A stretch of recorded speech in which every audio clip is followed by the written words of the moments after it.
Hi, today I'm here with Amanda Boleyn, CEO at She Did It Her Way, a digital platform to help women navigate the journey from the corporate cubicle to becoming their own boss. Amanda has worked with companies like ATT, Weight Watchers, JP Morgan, Intel, HP, Google, and KU Medical Center. How are you today, Amanda? I am doing fabulous. Thank you for having me on the show. Hey, thanks for taking the time with me. Could we kick things off with a little bit about your story? How did you start your own business? Oh my gosh. Yeah, I always say like, do we have like 2 hours? But I'll try to keep it as condensed as possible. I quit. I left corporate back in 2012 after being in it for a short 2 years. And I became a full-time freelancer where I facilitated and trained sales training, leadership development, employee engagement for large companies and organizations across the country. And then in 2015, I launched a podcast called She Did It Her Way, purely as a hobby. And it probably wasn't until about the end of 2017, early 2018, where people had at that point had been asking me like, hey, can you tell me like what you did? How did you navigate? How did you set up accounting? Like what was the process of quitting your job, and from the mindset to the strategies and the tactics. And I kind of pushed it away for a few years because I was like, no, I'm not a coach. Like I'm doing freelancing. I'm liking it. But I don't know, there was a pivotal point. So at the end of 2017, I hosted an in-person event that went really successful. It was in Chicago. It was She Did It Her Way Summit. And that was really the tipping point for me to say, like, there's something here. There's an opportunity here for, I don't know what it is exactly, but there's something here, right? So that really catapulted, what was that, 2017? So now it's 2021, the past 4.5 years of where She Did It Her Way is at.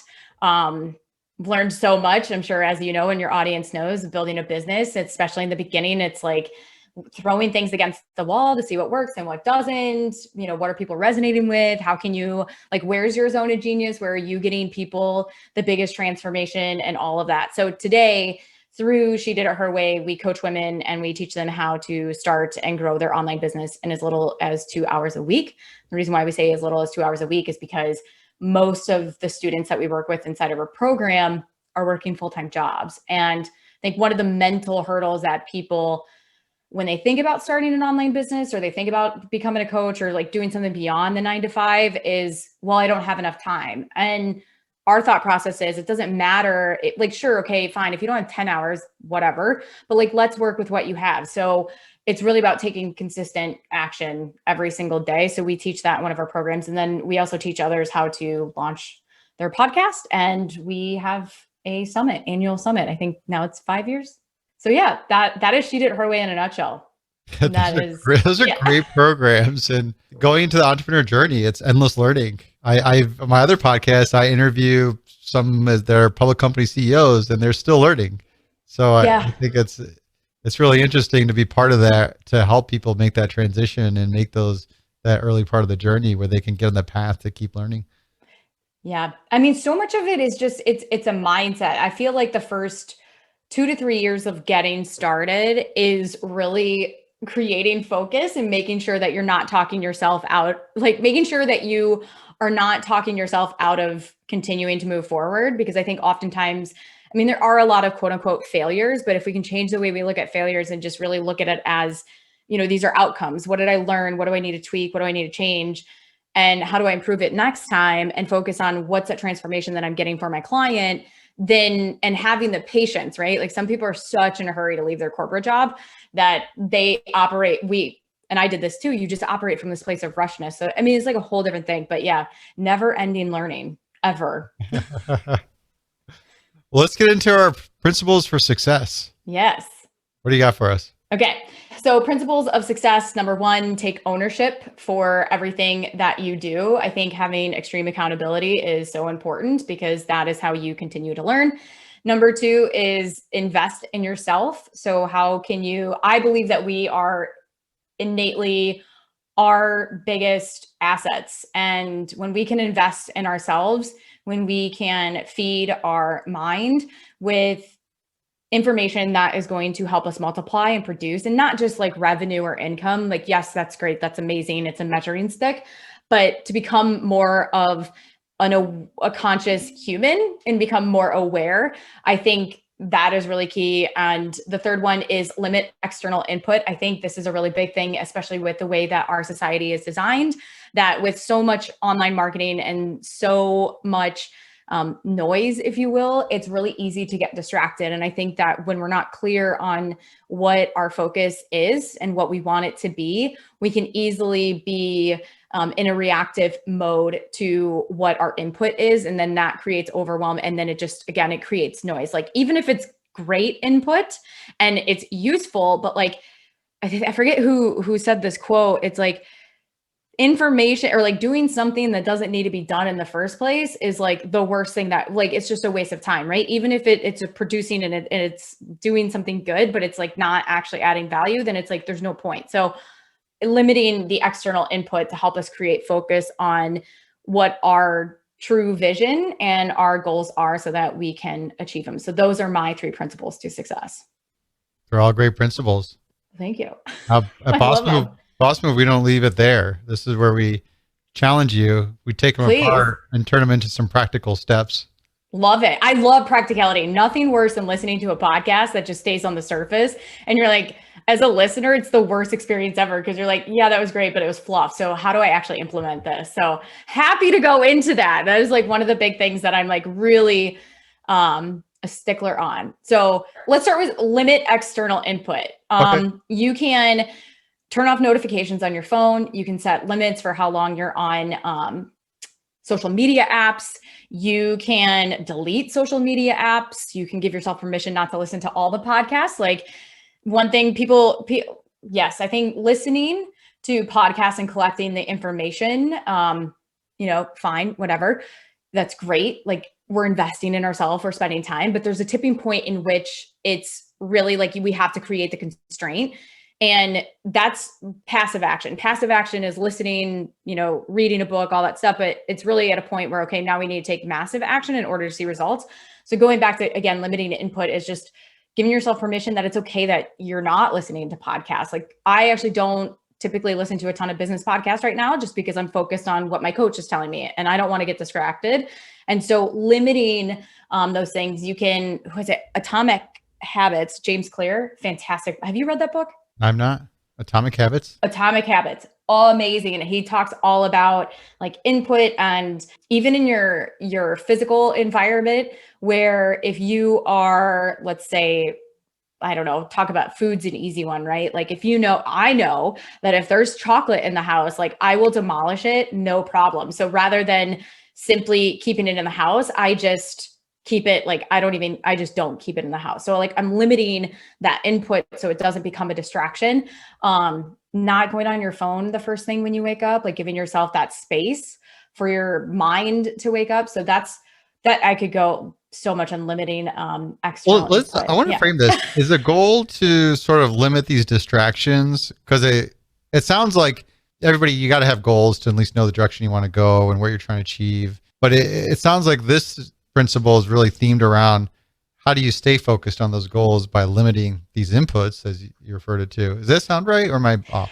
No, you're not off. I think a lot of it, I mean, it could be twofold, right? If someone's tuning in and listening and they're feeling hyper distracted and they feel like they're starting 10 different things, but they're never actually closing the loop and finishing, there's probably because there's too much input. There's too much direction, which is why one thing, like, I'll reduce podcast listening from business podcasts, because I know that if I'm listening to a business podcast, I just know myself. I get inspired, I get excited, I want to take action. Well, then it becomes a squirrel moment and then I'm pivoting. So I'm not staying focused. So to your part, like using constraint to create that focus. And so after deciding, I know where I want to go, or I have an idea, how can I learn one thing and implement one thing and not allow myself to be distracted by other shiny things? It's kind of like in online marketing, there's so many different ways to go through a launch. But if you start, let's say there's like 5 different ways to go through a launch.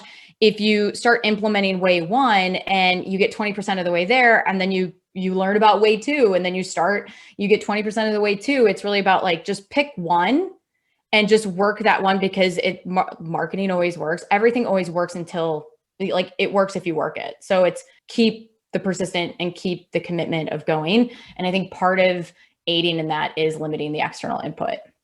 That makes sense. Because then you got to be able to handle what you can actually handle.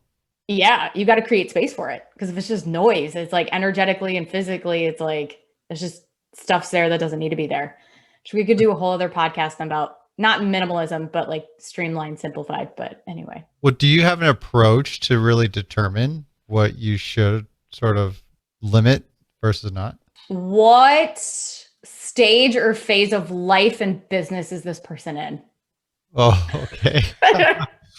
Boy, let's do the one where similar to where I'm at, where things are kind of really scaling, and you are that person that wakes up to 100 emails every day, and there is, and you sort of like reading the fun newsletters in the morning, but now you got like 5 fun newsletters that you read. So I think that that's a great example. I would say like look at the cost versus benefit of like, okay, so if reading these newsletters, even though it takes up, let's say 15 minutes, is it benefiting you in terms of like an energetic way to fuel you to produce the results that you want? And if it's no, then I would say unsubscribe. So I'm a big unsubscriber. If something comes into my inbox and I'm like, I don't remember this, I'm unsubscribing because I know that, again, even the energy of seeing that come in and the time and like clicking through that and getting distracted, I'm like, no, I don't want that. Right. So the other thing, kind of like limiting external input is, let's say if it's email, you can set up certain systems. You can, if you use Gmail, you can put your inbox on pause. So that way you actually don't see the emails come in. So you can set up different times so that it's not like, because it is also becoming aware, it's an adrenaline rush, right? Like if it's, you look in social media, how many likes did I get? If you open up email, you're like, what's in my email inbox? And so it's also kind of like unlearning the neural pathways that you've created to get that sort of, I don't know if it's like dopamine or serotonin, whichever one it is. Like we create that loop to where we get rewarded when we check the email. But also it's kind of like, I look at, where are there template opportunities, but like what emails are coming in that could then be redirected that don't need to be there or can go in a folder where an assistant or someone else can come in and take care of it and respond to it so that you don't even have to spend time and energy looking at it. Cool. So it's almost like there's a whole exercise behind this to map all that out. Yeah, I mean, no, that's a good point. There probably is, it's a whole exercise. Like once you know what results you want to achieve, what do you need to do in order to achieve it? And then how do we block out everything else? And like, how do we give you, like, get your time back and set up systems in place to create success? Because James Clear also talks about it in his book, is that it's like successful people are successful people because of the systems that they have, where it's a repeatable system. So if there's systems in place, that's what helps us keep to the process, where if there's not, we're more likely to kind of just constantly reinvent the wheel. And I thought that was really like eye-opening reading that. Should we jump to the next principle? Yeah. Okay. So invest in yourself. I think that investing in yourself can look in many different ways. It doesn't have to, in this case, let's take knowledge. And I think that even if I was still in a corporate 9-to-5 job, I would still recommend investing in yourself. One of my friends has a life coaching membership, and just investing $79 a month in yourself can completely change your entire world. I've been in her program for 6 months, and it's completely changed the way that I think and the way that I approach not only business, but in life. And being able to, like, as a business specific, oftentimes in the beginning stages of building the business, there's this, time portion where, okay, I want to figure it out. I can figure it out on my own. I've got time, or maybe not necessarily time, but people aren't, as I've noticed, including myself, like, we want to hold on to the money. We'd rather try to figure it out ourselves or kind of DIY it, because we don't want to spend the $400, $500 for a program that's going to teach us exactly how to do it. However, if you can enroll in the course and invest in yourself and get the path from A to Z and have someone teach you and coach you along the way, you're going to get the results faster. So it's also more, as long as it's a good program, it's a good coach, you can be more efficient in getting your results by investing in yourself and in this program, or in the program, and then as a result in yourself. So there's one way. So continuing education.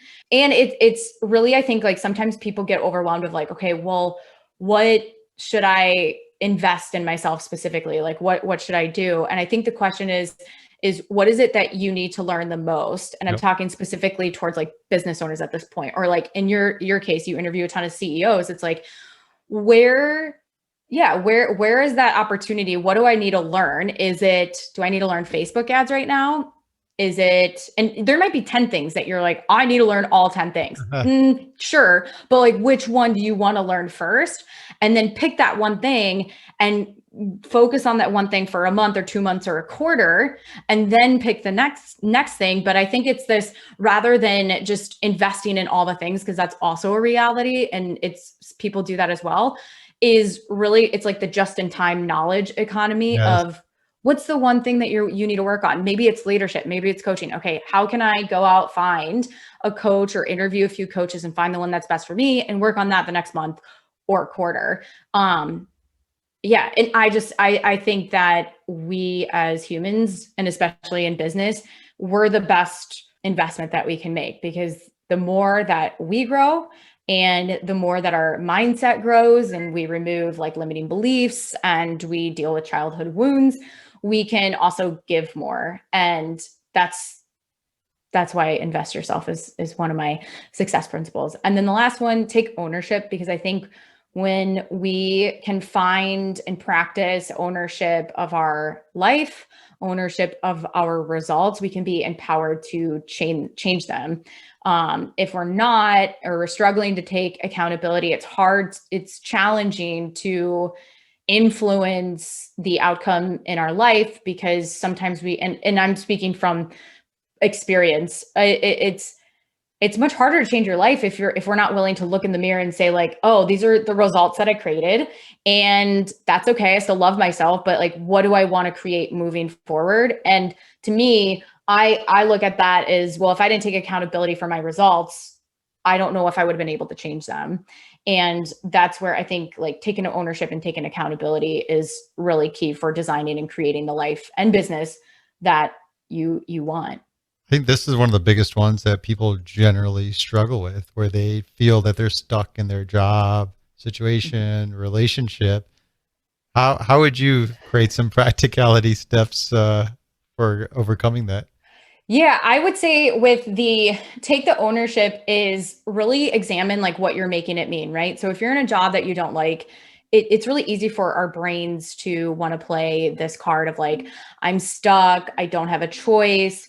Like even the phrase of, well, I don't have a choice, right? Our subconscious hears that and kind of shuts down all possibilities. And so I would recommend examining and becoming aware of the thoughts that you're thinking about your current circumstance. And because if we have a current circumstance, or you're in a 9 to 5, or oftentimes, like this is like a simpler one, but someone who's making $50,000 a year might say, $50,000 a year is a circumstance, and that's a fact. They may choose to think like, oh, that's not enough, or it's only 50,000, right? So that's a thought about the 50,000, which if they think that, then it makes them feel a certain way, where it could be uninspired. It can make them feel like not enough. It can make them feel disappointed, right? So then our actions that we take produce a result from that experience, where instead the $50,000, again, it's circumstance, it's neutral. How can we change the way that we think about it? That's a more empowering thought that leads to an action that actually produces a result in the direction that we want to go, versus the other model of it. And this is one thing that I coach a lot in my program. And when you're building a business and you reach, and we were talking about it earlier, of like the failures, rather than labeling the outcome as a failure and thinking that if only one person signed up, it's really easy. Our brain kind of freaks out and thinks, well, only one person signed up, I should probably quit. Like it freaks out. And so if it thinks I should probably quit, then you start to feel uninspired. And the action is that you don't really take action, and you show up half-assed for your client that did show up. And so the result is that you have a half-assed program. Whereas you can think differently and be like, oh my gosh, one person signed up. This is amazing. I can't wait to work with them. I can't wait to discover and like uncover and help them get their transformation. Same circumstance, two different thoughts. And so it's becoming aware of the thoughts and the meaning, and also being graceful with ourselves in the process. So if we did something or we have a situation that we're not extremely proud about or that we aren't excited about, we can allow ourselves grace and be like, I don't particularly love that I'm in this job, and that's okay. Right. But what do I want to do differently about it? And so pay attention also. I'm going to keep stacking here, but like the questions that we ask ourselves, right? I think Tony Robbins said that the quality of our life is determined by the quality of the questions we ask ourselves. And kind of like in sales, right? If you don't ask a really good question, if you ask a really crappy question, you're going to get a crappy response. And the whole art of selling is asking good questions to better understand where the challenge is and what your prospect is facing. And so it's the same thing of like, if we get out of bed in the morning and we're like, oh, today, like, is today going to be a good day or a bad day? That's a question that leaves it open to either or. Instead, assume that it's a good day and say, how good of a day is today going to be? So it presupposes that it's a good day and it forces you to focus on the good as opposed to being open to like the negative, right? Which there's a whole other thing that we could go in there, but that's what I'll say, and take ownership and accountability. Yeah, it's interesting. It's like analyzing, understanding the way you're thinking about things so that you can shape it in a way that's more aligned with the outcomes you're trying to achieve. Exactly. Yep. This is awesome. I got one more last question for you. Yes. What's the best mistake you've ever made? Oh, I love that question. What is the best mistake I made? I don't know if this is the best one, but it's the one that came to mind. And I have learned, and I reference it all the time. So in 2018, I had paid someone to run Facebook ads to a webinar that I was hosting to then drive leads to my event that was in 2018. And in my mind, I was thinking that this is perfect. I'll run ads and it'll take care of the sales. It'll take care of the rest. And what I ended up taking away, which 0 people bought through that entire funnel, and it was between management and actual ad spend was like $7,500. And that was at a time when we were still like, that was a big chunk of the revenue that we had like brought in that year. And that best mistake taught me that you can't skip over the marketing because and when I say you can't skip over the marketing, it's more about, I wanted to outsource the marketing piece. That meant like, I wanted to outsource, and rather than me showing up and having two-way dialogue to really understand like what my audience was going through, I thought, okay, I'll just outsource it and pay someone to do Facebook ads and it's all going to be great. So I was trying to outsource my discomfort, right? Is what I think, like when I think back to it. And it's taught me that like the marketing is so much a business, but what's underneath marketing is knowing what your core audience and your prospect and your client, like really truly understanding their challenges. Because when you can do that, you can speak the language, the language, you can use copy. Is sure, it's, marketing, but it's also like you can serve them at a such higher level when you truly understand what they're going through and connecting with them. And that was where, like, in my mind, I was like, great, I'm just going to pay this. And then automatically customers are going to come through the door. And that has taught me that it's like, no, you got to do the work. You got to really figure out like who's showing up. And so then that was that's one of my best mistakes. I mean, there's plenty. It sounds like you ended up turning a weakness into a strength out of it. Yeah. I mean, it definitely, then it just, yeah. And I think all of that, right? Like I could have looked at it and been like, oh, I should quit. Like this isn't working. But again, if you reframe it and you're like, well, you're right, that didn't work, but let's figure it out. Why didn't it work? And then how do we move forward? It's been a great conversation, Amanda. Thank you so much for your time today. Thank you for having me.